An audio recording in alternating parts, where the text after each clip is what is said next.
우리가 믿음 생활을 하다 보면 신앙의 위기가 찾아오는 때가 있습니다. 그때가 언제냐면 주로 내가 생각할 때 평안하다고 생각할 그때의 위기가 찾아와요. 딱 지금처럼만 살았으면 좋겠다 이런 생각이 찾아올 때에 전혀 예상치 못했던 문제들이 생기는 거죠. 왜 그럴까요? 하나님은 우리의 믿음이 더 성장하길 원하는데 우리는 지금의 이 평안한 삶에 안주하려고 하다 보니 신앙의 나태함이 찾아오게 되고 그 결과 예상치 못했던 위기를 맞이하게 되는 거죠. 오늘 우리가 읽은 말씀에도 보니까 야곱에게 위기가 찾아왔습니다. 여러분, 야곱은 외삼촌 라반의 집에서 무려 20년 동안 품삯도 제대로 받지 못한 채 일을 해야만 했습니다. 그런데 하나님께서 야곱의 인생 가운데 복을 주시니 야곱의 재산이 점점 늘어나게 되는 거죠. 이를 본 라반과 그의 자식들이 야곱을 죽이려고 하자 야곱이 모든 가족들과 재산을 가지고 야반도주하듯 빠져나오게 된 것입니다. 또 이제 그 라반의 집을 빠져나와서 이제 형 에서 고향 땅으로 가려고 하다 보니 형 에서가 기다리고 있습니다. 형 에서의 장자권과 축복권을 빼앗았기 때문에 이 에서는 야곱을 죽이겠다고 20년 동안 복수의 칼을 갈고 있었습니다.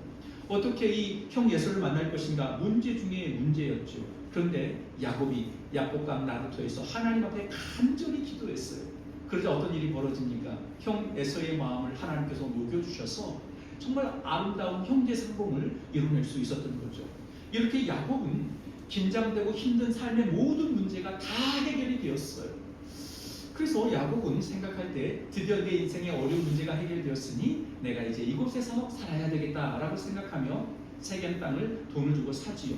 그리고 그 땅에서 제단을 쌓고 하나님 앞에 그 제단의 이름을 엘헬로헤 이스라엘이라고 이름을 지은 거예요. 엘헬로헤 이스라엘이라고 하는 이름, 이 단어의 뜻은 뭐냐면 하나님, 이스라엘의 하나님이라는 뜻이에요. 이스라엘이 누구예요? 야곱이잖아요. 야곱의 새 이름이 이스라엘이잖아요. 그러니까 하나님, 나의 하나님이라는 뜻이에요.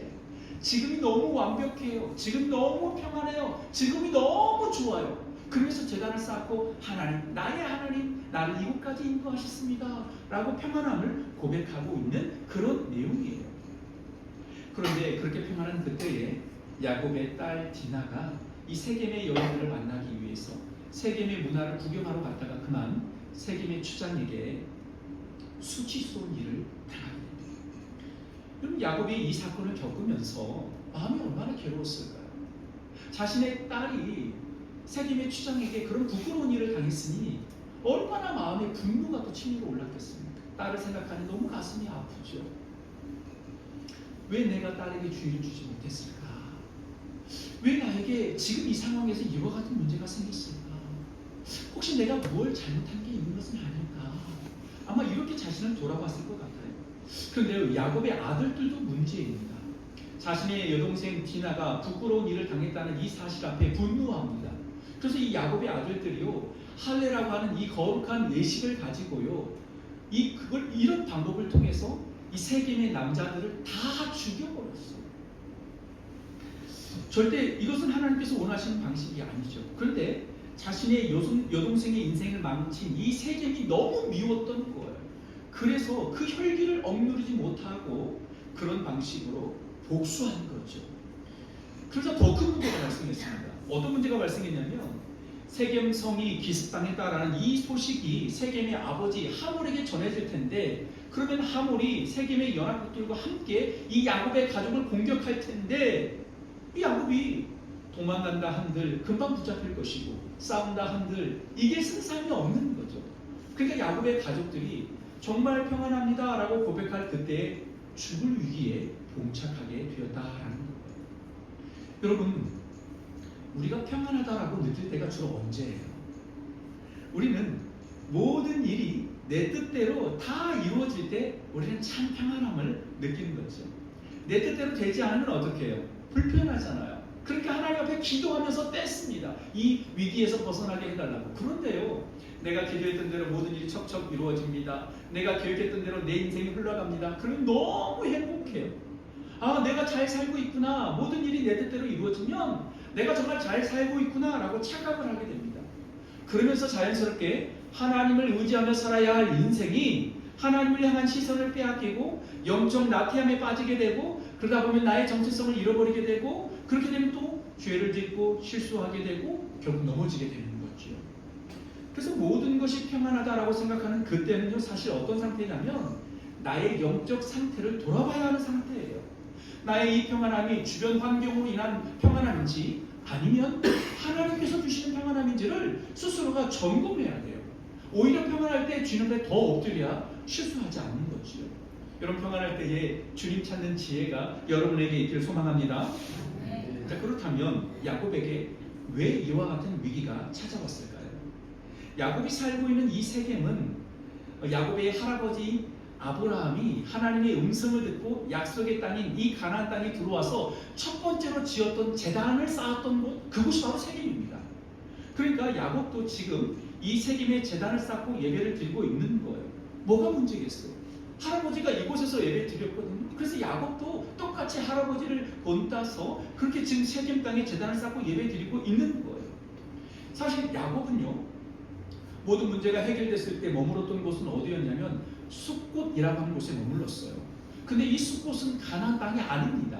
그래서 그 숫곳에서 이사를 와 세겜 땅에 머무른 거예요. 그러니까 지금 할아버지가 했던 그 모습을 따라서 아브라함이 했던 그 모습대로 제단을 쌓고 그곳에서 하나님 앞에 예배하는 거예요. 여러분, 야곱의 이 모습이 얼마나 훌륭합니까? 안 그래요? 그런데 문제는 여러분, 야곱이 아브라함을 흉내는 내고 있지만 아브라함처럼 그렇게 하나님을 신뢰하는 강력한 믿음은 없었다라는 거예요. 그저 형 예수의 축복권과 장족권이 나에게 있으니 내 삶이 평안하겠지라는 막연한 기대 속에 아브라함처럼 모양은 있었어요. 제단을 쌓고 예배드리는 형식은 있었어요. 그러나 그 안에 진심 어린 믿음의 예배는 아니었다라는 거예요. 그 증거가 뭐냐면 이 딸 디나가 수치스러운 일을 당했을 때 성경은 이 표현을 어떻게 사용하냐면 더럽혔다라는 표현을 사용하고 있어요. 이 더럽혔다라는 이 표현 속에 어떤 단어를 사용하고 있냐면 탐해라고 하는 단어를 사용하고 있어요. 근데 여러분, 이 탐해라고 하는 단어의 뜻이 부정하다, 정결하지 못하다라는 뜻을 가지고 있는데 이 단어는 사람에게 사용하는 단어가 아니에요. 종교적인 차원에서 사용하는 단어가 바로 탐해입니다. 그러니까 지금 디나가 부끄러운 일을 당했다라고 하는 것은 이 디나만의 문제가 아니라 야곱과 야곱 가족 전체의 문제라는 거예요. 야곱의 가족이 제단을 쌓고 예배드리고 있지만 사실은 부정하고 정결하지 못하고 있음을 보여주고 있는 단어라는 거예요. 그러니까 한마디로 표현하면 야곱은 할아버지인 아브라함의 모습을 흉내는 내고 있지만 실제 삶의 모습은 세상과 타협하고 구별되지 못한 그런 삶을 살고 있었다라는 것입니다. 여러분, 딸 디나가요, 수치스러운 일을 당하자 세겜의 아버지 하몰이 찾아와서 야곱에게 요청합니다. 딸 디나를 우리에게 주십시오. 내 아들과 결혼하게 해주십시오. 그래서 우리의 부족과 너희의 부족이 함께 통혼하자라고 제안을 합니다. 이 말은 무슨 뜻이냐면 너희나 우리나 다를 바 없으니 이제 우리가 하나 되어 잘 살아보자라는 의미예요. 그러니까 세겜의 아버지 하몰의 눈에 비친 야곱의 가족들의 모습은 하나님 섬기는 거룩한 민족으로 보여지지 않았다는 거예요. 너나 우리나 똑같은 사람 아니니? 라는 의미예요. 그러니까 이것만 보더라도 야곱의 가족들이 특별히 하나님만 섬기는 거룩한 모습들은 없었다라는 거예요. 또 야곱의 아들들도 생각해 보세요. 딸 디나가, 동생 디나가 부끄러운 일을 당하자 할례라고 하는 이 거룩한 예식을 통해서 복수의 도구로 사용하잖아요. 이건 뭘 의미하는 겁니까? 야곱의 아들들도 자신이 무언가를 요구할 때에 복수하는 사람들이고요, 수단과 방법을 가리지 않고 세상적인 방식으로 그 일을 해결하는 모습이었다라는 겁니다. 그러니 야곱의 가족들이 겉으로는 하나님을 예배하고 있었지만 진정한 예배자는 아니었다라는 거예요. 그래서 하나님은 야곱과 그의 가족들이 흉내내는 신앙에 머무르지 않길 원하셨어요. 점점 세속화되어 가고 있는 야곱과 그의 가족들로 하여금 참된 예배자로 세워지길 원하셨다라는 거예요. 그러니까 지금 야곱에게 찾아온 이 위기는 단순한 위기가 아닌 거죠. 이런 위기가 찾아왔을 때에 하나님은 야곱이 이러지도 저러지도 못한 상황에 처하게 되어 있습니다. 분명히 세겜의 아버지 하몰이 이 세겜의 연합국들을 몰고 공격할 텐데 어떻게 해야 될 것인가 답을 찾지 못했어요. 그런데 그때 위기 중에 위기 가운데 있는 그 상황 가운데 있을 때에 하나님께서 야곱에게 말씀하십니다. 뭐라고 말씀하시냐면 베델로 올라가라. 베델로 올라가라 말씀하십니다. 여러분 지금 이 위기의 순간에 하나님께서 야곱에게 주신 그 음성은 다른 게 아니었어요. 베델로 올라가라라는 거죠. 그럼 인간적으로 생각해 볼 때 베델까지 가는 동안 분명 하몰에게 붙잡힐 것입니다. 또 베델에 도착한들 거기에서 야곱을 도와줄 사람이 있는 것도 아니에요. 그런데 하나님은 이 지금의 위기의 상황 가운데에 주신 해결책은 무엇이었냐면 베델로 올라가라라는 거예요. 도대체 베델이 어떤 곳이기에 하나님은 이 위기의 상황 가운데에 야곱에게 베델로 올라가라라고 말씀하고 계신 것일까요? 그럼 베델은 어떤 곳이냐면 야곱이 형 에서를 속여 장자권과 축복권을 빼앗고 나서 형에게 있으면 붙잡혀 죽을 것 같아서 야반 도주하듯 급히 외삼촌 집으로 도망을 치게 됩니다. 그때 이 베델이라는 곳에서 혼자 잠을 자게 돼요. 그 캄캄한 밤에 그 광야에서 혼자 돌베개 하면서 잠을 자는 거예요. 얼마나 외로웠겠습니까? 내가 지금 아버지의 집을 떠나 저 외삼촌 집을 가지만 내가 다시 이곳을 돌아올 수 있을까?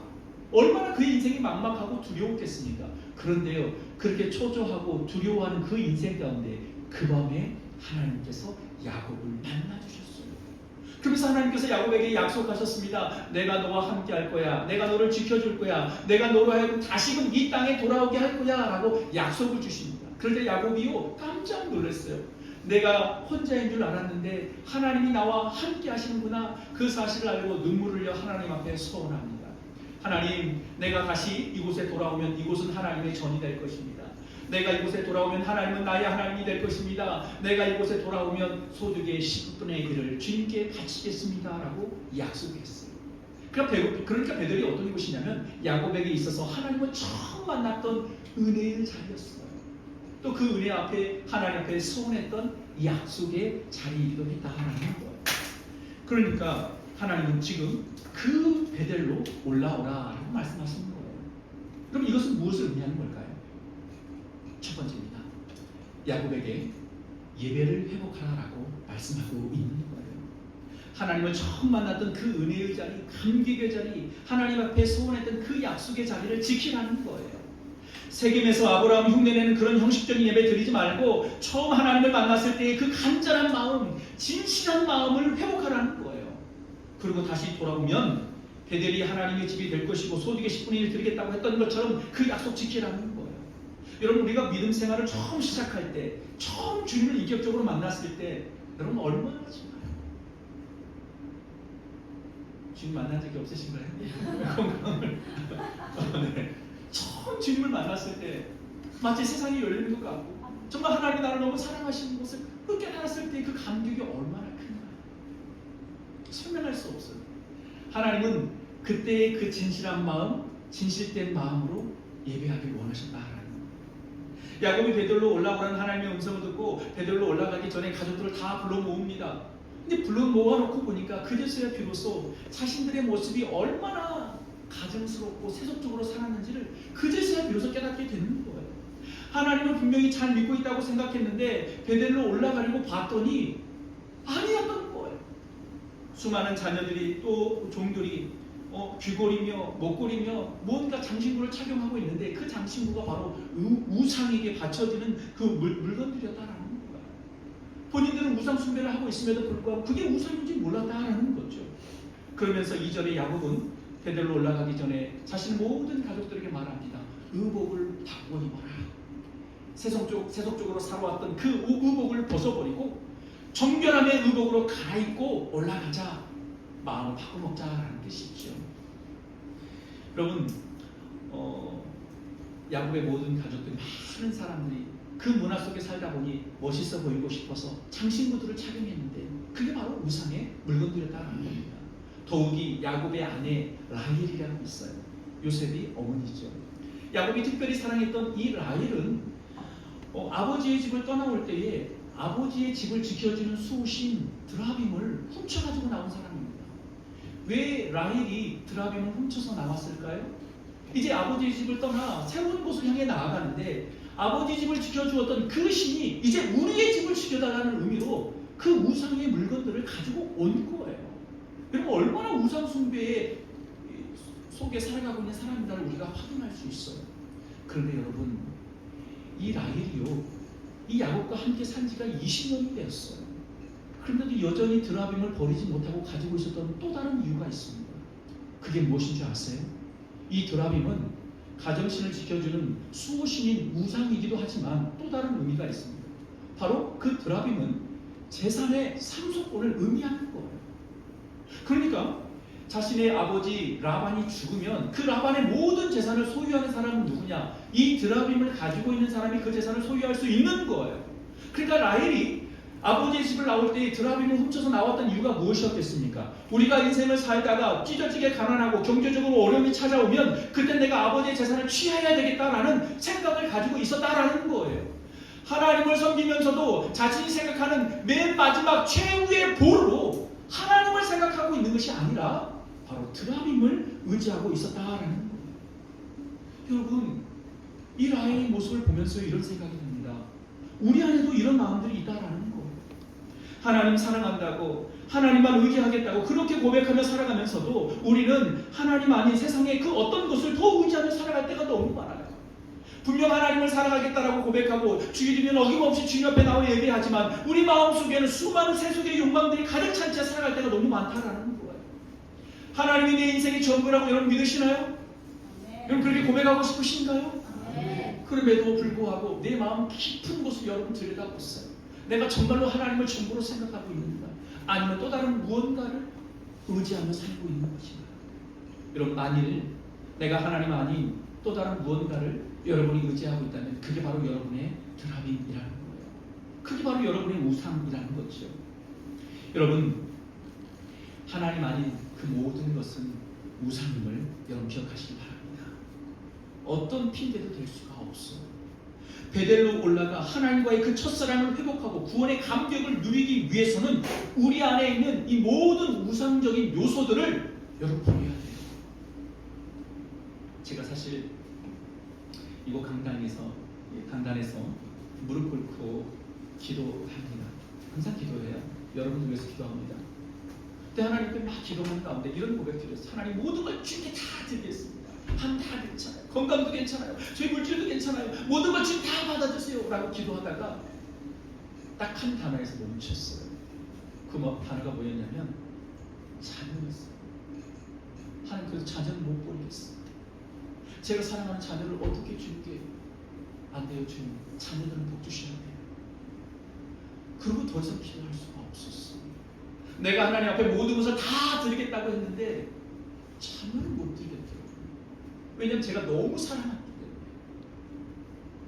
마음속으로 생각했어. 아, 내가 하나님을 정말로 사랑하는데 마음 깊은 곳에는 내가 자녀를 나의 우상으로 여긴 것은 아닌가 라는 생각이 들었습니다. 그 마음을 또 비우기 시작했어요. 하나님의 충분. 여러분 기억하셨으면 좋겠습니다.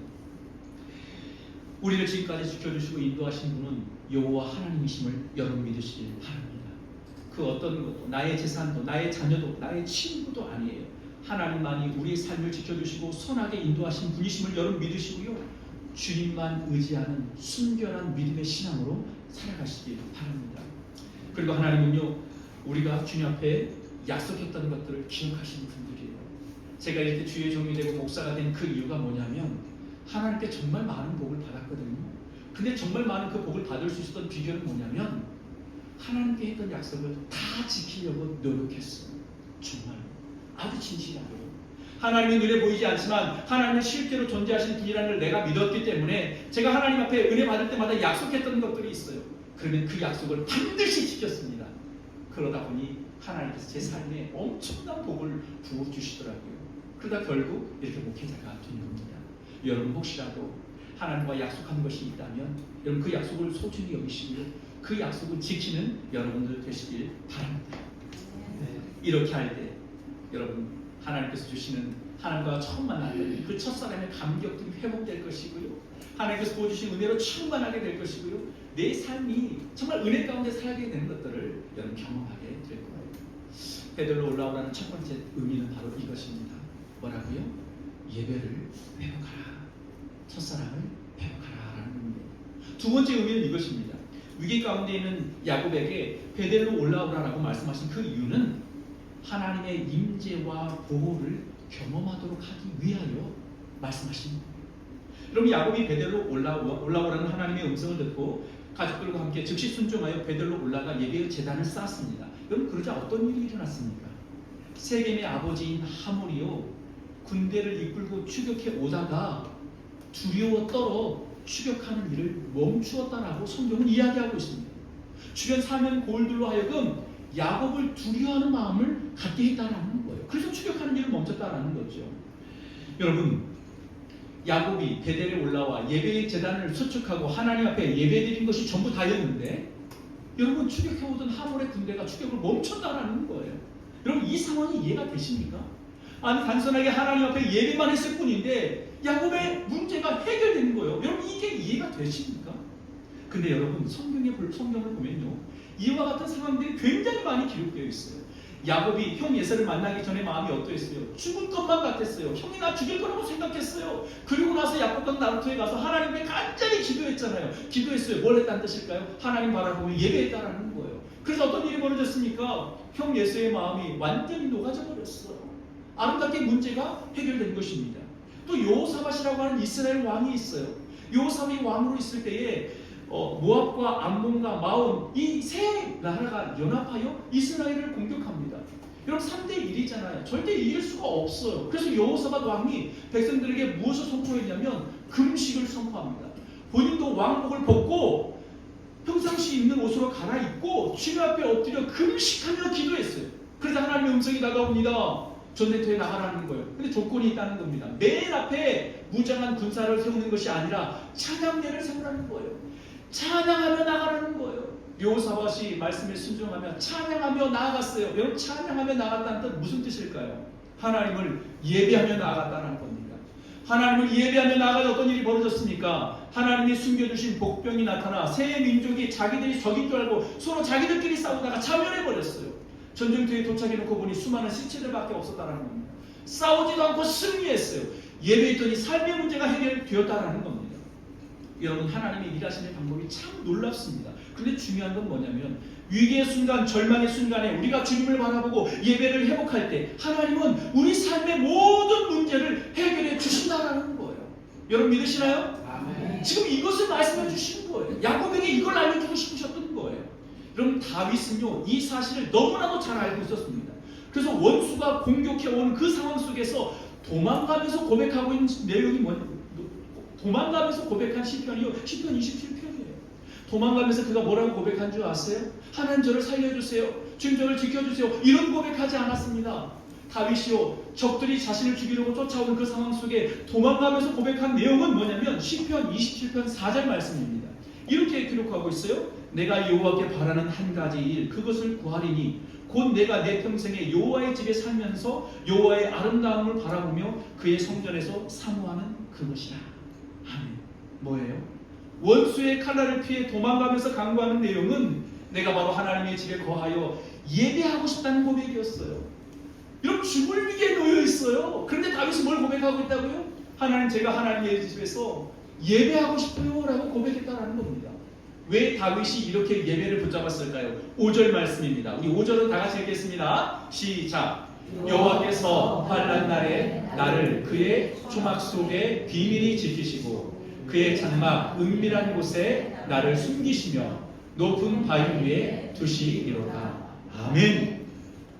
여러분, 다윗은 자신이 하나님 앞에 예배할 때에 그 어떤 환난과 위기의 순간이 찾아온다 할지라도 하나님께서 자신을 하나님의 장막 속에 비밀히 숨기시고 지키시는 그 은혜의 하나님을 알고 있었던 거예요. 그래서 원수가 공격해오는 그 상황 속에 도망가면서 고백한 내용이 하나님, 저 주님 앞에 예배하고 싶어요 라고 했던 겁니다. 여러분, 이렇게 야곱과 가족들이 베델로 올라가 제단을 쌓고 예배를 합니다. 그러면서 그 제단 이름을 뭐라고 고백한 줄 아세요? 엘베델이라고 고백해요. 원래 그 지역의 이름은 베델입니다. 그런데 야곱이 다시 가족들과 함께 올라가 그곳의 이름을 바꿨죠. 뭐라고 표현했다고요? 엘베델이요. 베델은 하나님의 집이란 뜻입니다. 엘베델은 뭔지 아세요? 엘베델은 베델의 하나님이란 뜻이에요. 그러니까 엘 베델의 뜻은 정확하게 이런 의미죠. 하나님의 집에 하나님이 계신다라는 뜻입니다. 엘 베델의 뜻입니다. 하나님의 집에 하나님이 계신다. 여러분, 하나님의 집에 하나님이 계시는 것 당연한 것 아니겠습니까? 그래서 엘 베델의 뜻은 이런 뜻을 가지고 있는 거예요. 바로 하나님의 임재를 상징하는 표현입니다. 야곱은 드디어 하나님의 임재를 구하는 예배를 드리게 되는 거예요. 진짜 하나님의 사람이 되는 거예요. 예배 속에 하나님의 임재가 임하자 어떤 일이 일어났다고요? 야곱을 추격하던 세겜의 연합국들이 두려운 마음을 갖고 추격하는 일을 멈췄다는 거예요. 여러분, 하나님이 임재하시면 세상 사람들은 여러분 하나님 믿는 이 사람들을 두려워해요. 여러분, 가나안 땅을 정복할 때 하나님이 이스라엘 백성들과 함께하자 어떤 일이 벌어졌습니까? 그 견고한 성 여리고성에 살고 있던 사람들이 두려워 떨었다라고 성경은 기록하고 있습니다. 저 가나안의 왕들이요, 이스라엘 백성들, 한 번도 전쟁해보지 않았던 그 이스라엘 백성들을 보고 두려워 떨었다라고 성경은 표현하고 있습니다. 여러분, 여호와께서 다윗과 함께 하시니 이스라엘 왕 사울 왕이 다윗을 두려워했다라고 성경은 기록하고 있고요. 초대교회 가운데 성령님이 임하시자 옆 주변에는 수많은 사람들이 초대교회 성도들을 두려워했다라고 성경은 이야기하고 있어요. 여러분, 하나님은 이것을 야곱에게 알려주고 싶으셨던 것입니다. 그래서 우리가 하나님의 임재를 구하며 진실한 예배를 회복할 때에 나를 위협하는 자들이 나를 두려워하게 되고 나를 둘러싼 문제가 자연스럽게 해결되고 우리 삶에 하나님이 주시는 은혜와 평강과 승리를 경험하게 되는 거예요. 여러분, 믿으시기 바랍니다. 사랑하는 성도 여러분, 우리가 베델로 올라가 참된 예배를 드릴 때 하나님은 그곳에서 우리를 만나주시고 우리 삶의 문제를 해결해 주시고 우리의 인생을 형통의 길로 이끄십니다. 그래서 여러분, 예배의 회복이 인생의 회복인 거예요. 한번 따라서 합시다. 예배의 회복이 인생의 회복이다. 제가 옛날 광주에 수타이고 교목을 했을 때 참 사역을 잘했어요. 제 입으로 말하기가 좀 부끄럽습니다만 참 사역을 잘했어요. 그런데 제가 쫓겨나게 됐어요. 이유는 이사장님이 저를 쫓아내고 자기가 원하는 목사님을 이제 세우겠다라는 거죠. 너무 속이 상했어요. 하나님 앞에 따져 물었어요. 하나님, 이곳은 기독교 학교입니다. 어떻게 이런 일들이, 어떻게 세상에 힘이 미칠 수 있습니까? 왜 하나님 가만히 계십니까? 얼마나 하나님 앞에 따져 물었는지 몰라요. 그런데 이게 너무 허망하더라고요. 기도할 힘도 없었어요. 아내와 저가 새벽에 저희 교단이 아닌 타 교단 교회에 가서 조용히 새벽 자리를 지켰어요. 기도할 힘도 나지 않더라고요. 하나님, 제가 주의 길 가겠다고 이렇게 가난한 길을 포기하지 않았고, 하나님 어떤 위기와 어려운 순간이 왔고 하나님 뒤로 물러서지 않았는데, 하나님 제가 사역을 못한 것도 아니고 괴롭힌 것도 아닌데 왜 저에게 이와 같은 시련을 주십니까? 기도가 더 이상 나오지 않았어요. 그때 제가 저희 아내한테 이런 말을 했어요. 이건 제가 이 수다역에서 쫓겨나면서 한 가지 더 일이 있었거든요. 그러니까 섬기던 교회에서도 나가라고 하더라고요. 제가 사례비를 받지 않고 살겠거든요. 그 교회가 엄청 부흥이었어요. 오히려 제가 찬양 예배 설교를 했는데 본 예배 11시 예배보다 찬양 예배의 모임 숫자가 더 많았어요. 근데 그 교회에서 당신이 교목이 되지 않았으니 우리 교회도 사임하세요, 이러는 거예요. 너무 화가 났어요. 이해할 수 없었어요. 그때 제가 우리 아내한테 얘기했어요. 이건 사람이 만들 수 있는 상황은 아닌 것 같아. 우리 입술로 범죄하지 말고 기도하자. 그렇게 일주일 동안 조용히 기도했어요. 뭐 눈물도 안 나더라고요. 이 상황이 너무 화가 났어요. 그런데 제가 기도하기를 시작하지 한 3, 4일이 지났을 때에 한 번도 가보지 않은 도시에, 이름도 들어보지 않은 학교에서 저한테 전화가 왔어요. 우리 학교 교목으로 와달라고. 처음에는 안 간다고 했다가 가겠다고 했지요. 그랬더니 그분이 이력선장 번호를 보냈습니다. 바로 전화 왔어요. 목사님 합격하셨습니다. 저희 학교 교목이 되셨습니다. 통보했어요. 여러분, 저는 이 억울한 상황 속에 예배만 드렸어요. 그랬더니 하나님께서요, 저를 새로운 곳으로 옮겨주셨습니다. 여러분, 그렇습니다. 여러분, 제가 예배한 것과 전혀 모르는 그 지역의 학교에서 저에게 전화할 수 있는 상황은 전혀 일치할 수가 없는 거, 일어날 수 없는 일이에요. 그런데 저는 예배했어요. 하나님, 입술의 범죄를 하지 말자, 하나님이 일하시는 믿자, 기대하자. 방법은 없었어요. 그런데 그렇게 일주일 동안 새벽 예배 드리는 가운데에 한 번도 들어보지 않았던 그 도시의 그 학교가 저에게 전화 와서 합격시켜 주었어요. 그래서 저는 그 다음 학교로 옮겨가 교목으로서의 사역을 감당할 수 있었습니다. 여러분 믿으시길 바랍니다. 우리의 예배가 회복될 때 하나님 우리 인생의 문제를 해결해 주시면 여러분 믿으시길 바랍니다. 여러분 예배의 회복이 인생의 회복입니다. 어떤 시련과 고난과 역경이 찾아온다 할지라도 어떤 유혹이 찾아온다 할지라도 우리가 주님을 향한 순결한 믿음으로 우리의 예배를 회복할 때 하나님께서 우리의 인생을 책임져 주시고 순결로우신 생길로 우리의 삶을 인도하셔서 결국 형통케 하시고 승리케 하시는 분이 바로 우리가 믿는 하나님이심을 여러분 믿으시길 바랍니다.